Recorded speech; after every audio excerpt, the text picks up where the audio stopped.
Hi, my name is Christian Lee. I'm here for Earworm, and would you like to introduce yourself? Who are we interviewing right now? Interviewing Sango, aka Kai Wright, aka Mateo's dad, aka one of the very first guys to come out the South End of Seattle. Nice. And how you doing tonight? Good, man. Just ready to go rock the Spin nightclub in San Diego, man. Love San Diego, love the vibe here. I love California in general, man. For real. California's a vibe, man. It's the hub of a lot of our sound. So. Okay, and so, I mean, I know it's early on. You only did one date right now in LA, right? And that was yesterday? Yeah, yesterday we did a show at Echoplex. Nice. It was great, sold out. Savon did his thing. Huey Brish did his thing, who's playing tonight as well, performing as well. Waldo did his thing as well, so he's performing right now as we speak. So yeah, man, it was great. It was a blessing. All right, and so this is the second night of your long tour, and I always like to ask artists this, and so, you know, being on tour, it's not really like a sprint, it's kind of like a marathon. It's a little bit grueling like a marathon too. So like, how do you keep yourself from, you know, just like preventing yourself from being burnt out and like still keeping the energy up when you're performing? Man, you know, I used to run cross country in high school, man, and what our coach taught us is that like you should not think about the steps you're taking. Literally, like if you think about like every mile that you're going through, you're gonna like mentally tire yourself out. So with tour, I take that same concept is that you have to like pretty much be in that moment. Don't think about yesterday's show that happened, and don't think about tomorrow's show, because if you just focus on today, it feels like you're just playing just one show and you're going back home or whatever. When that's not the case, but like when you're in the moment, it eases your mind and stuff like that. So you gotta just worry about now and don't, you know, overthink about a whole month's worth of shows, you know. So, yeah. But you know, at the end of the day, it's good stuff, because like you're coming to play music for people and they're coming out to see you and like support you. So what's bad about that, you know what I mean? So yeah, that's a good mentality. Yeah, exactly. Okay, and so let me ask you, because you know, I've been following your music for a while, you know, ever since like, you know, Tumblr. Yeah, I think that's where it helped you blew up. And you know, since then, you know, you've collaborated with a lot of artists like K-Tronada, Goldlink, and even Xavier Omar. And so I was wondering, has there been anyone that you've collaborated, maybe them or like someone else that's not them, that like you've learned like something from, like while collaborating? Oh, big time Frank Ocean. Working with him, you learn a lot of stuff. You learn how to just like pace yourself and focus on like the certain details, and try not to overthink what you're doing on a track. It's just that type of situation working with him, man. Because I know, yeah, you did work with him, and then I think you also did like some spots for his Blonded Radio, right? Yeah, yep. I did a show. He has a Prep Plus nightclub that he did in New York. Played that. It was like I did the first night, and then and I did some remixes for him. We have this song called "In My Room" that's out. It's a single that he put out, so it was amazing. Oh, I'll have to check that out again. And speaking of like your collaborators, though, actually, you know, I think you know too, Xavier Omar is playing like somewhere nearby too in San Diego. Yeah, right? yeah. We just came from his show. It was we caught it just in time, man. And like our sound check was lined up perfectly. It was an earlier show for him. Yeah. So our stuff is late, which is great. So you know, it's lining up perfect. And they're actually about to come tonight. Oh wow, yeah. Dang! So did you actually like hop on and like did he like name drop you or anything? You come on stage? Nah. Only in Seattle, or like, you know, or in Michigan or something like that. You know, I'm gonna just let him rock out here. You know, that's dope. Okay. And so like let's talk about social media a little bit too. And so I've noticed one thing on your Instagram is you only have like one like feed of your story, and it's like all the food you've cooked. Yes. And so I want you to know, like, you know, how'd you start cooking? Like, what's like the favorite dish you've made so far? I'm gonna answer the second question first, because that's the harder one. I'm gonna say my favorite dish right now is I like to make my own pesto. Wow, really? It's not even a dish. It's just like I like making pesto, because what it is, I got this like specialties pesto sauce that I make, and it's like I call it West African pesto. It's like made from like cilantro instead of like parsley, you know, ground nuts. You know, I'm getting really deep into it, but you know, I use like palm oil instead of like olive oil, and It's nice, bro. It's nice when you cook West African food. You know, if you're making fufu or like jollof rice, and you want to make a snack. You know, you want to get some chips or whatever, or like even like just plantains. You want to just dip your plantains in the pesto. That's what you want to do. So that's my thing right now. Creating things that already exist, but like tweaking it. Kind of like how I make my music. Perfect. Yeah. Yeah. Okay, and so I think someone that helped cook a lot was actually your mom, correct? Because you got a lot of dishes off her. Yes. So I learned how to cook by watching my mom first of all, and my cousin Bishop. Shout out to Bishop, man. It's my brother for life. He is a chef, and he and I would just like spend time in the kitchen cooking, and he would always just make the craziest stuff. We were like 10 years old, and he would just make he was cooking dinner for the family at like 10, 11.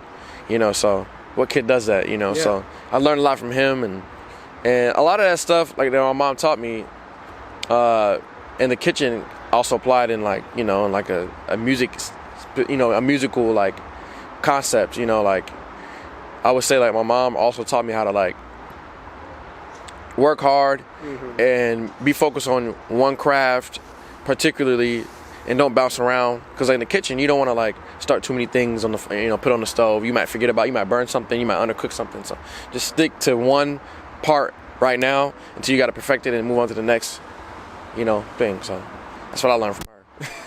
All right, and let's talk about the Sango, you know, / Kai, like upbringing. So like, what music were you like listening to growing up? Oh man, a lot of Tribe Called Quest. That's like some of the first type of like hip hop I've heard. Actually, I would say like the first. It's Jay Dilla's birthday. Really? Today is his birthday. And I want to say I was about maybe 4 or 5 years old, and the first thing I remember was the Tribe Called Quest album. What was that album? Beats, Rhymes, and Life. That's a great one. Yeah, and I would look at the case. It was so weird because it had like colors and like a weird figure. Yeah. And the very first song, I think it was like track number 2 or 1. It's called "Get a Hold." That was a Jay Dilla beat. Fell in love with hip hop right at that moment. So the very first hip hop song I fell in love with was Jay Dilla beat. So full circle, you know.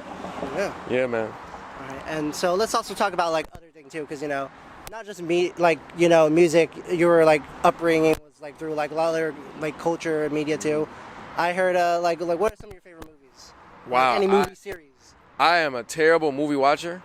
Everything that I like is old. I love Pink Panther, like not the one with Beyonce. Okay. Like the old ones, like the old Pink Panther. I love 007, Octopussy. Like, that's my favorite. Like Man with the Golden Gun. Definitely. Oh, I'm a big, huge fan of Indiana Jones. What else? I like any movie that's like kind of stupid. I love Adam Sandler, bro. Like any Adam Sandler movie, I'm like gonna watch it at some point in my life. Love Will Smith, love Denzel Washington.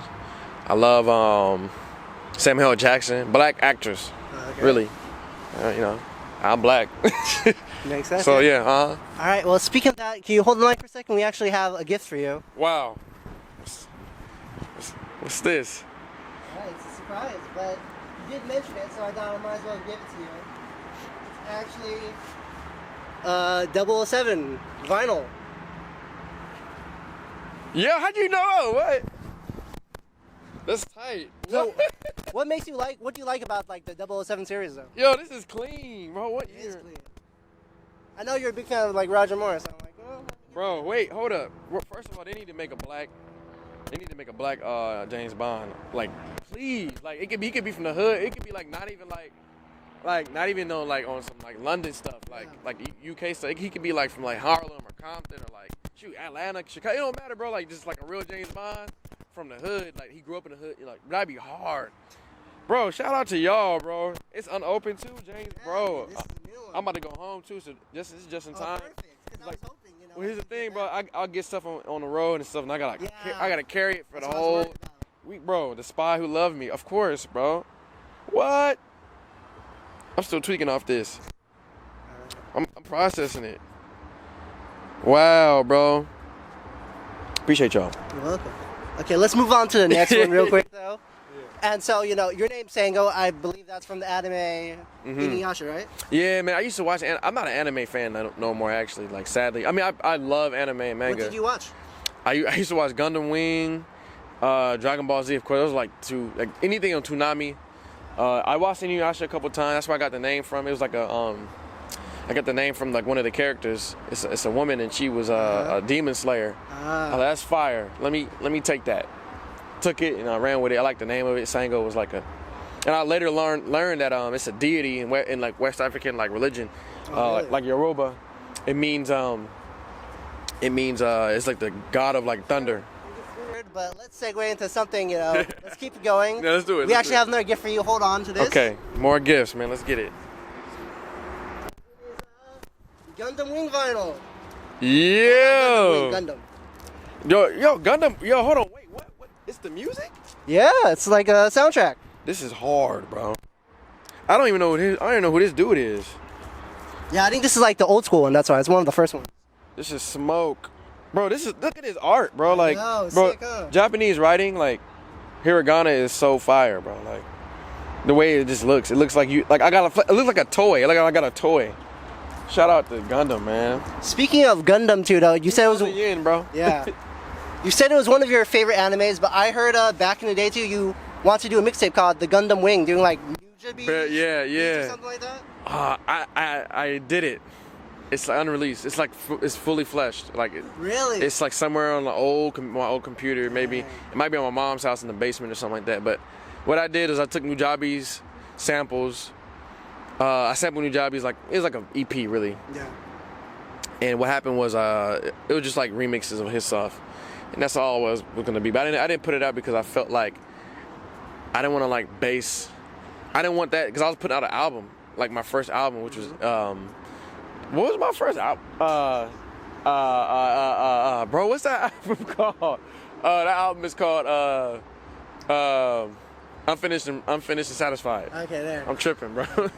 So I did that, and I was in college. It's like my first year in college, and basically what I wanted to do was just like create something like that's mine. So there is a Nujabi sample on that album, but it came from the Gundam projects. So I mean I love a Gundam, bro. That's like I used to build the models when I was a kid, so influenced heavily by Japanese culture. Who isn't? Of course. Okay, and so let's talk about like some other own mixtapes too. I heard you got a mixtape too called like Sango Soda. Yes, yeah, that's throwback. Whoa, yeah, Sango Soda was. So, basically, I'm from Seattle, but I also grew up in Michigan as well, and Michigan is a home for like techno music, and like Sango Soda was a techno album. I was trying my hand at techno, but it sounded more like dance, like a European dance music. It was like, you trying to understand how to create it because you're surrounded by it so much. But it ended up being like a cool project I put out. I don't know where I put it out on. It was like some random site. If y'all find it, let me know. I forget the site. It's probably down by now. Yeah, maybe. Yeah, probably down. Okay, and let's talk about like your family too, because I heard your mom, she used to like produce back in the day, and that's how you helped out. She was too. producing out here in San Diego. Really? She used to live out here with my dad on the Navy base, and she got a Casio and a sampler, and she was out here just making beats, like just for fun, like for the hell of it, which is crazy. Like for coming from a woman in the '80s, I mean it was first of all, it's possible, and it was a thing, but it was rare. So shout out to her. My mom she's always been in a man's world.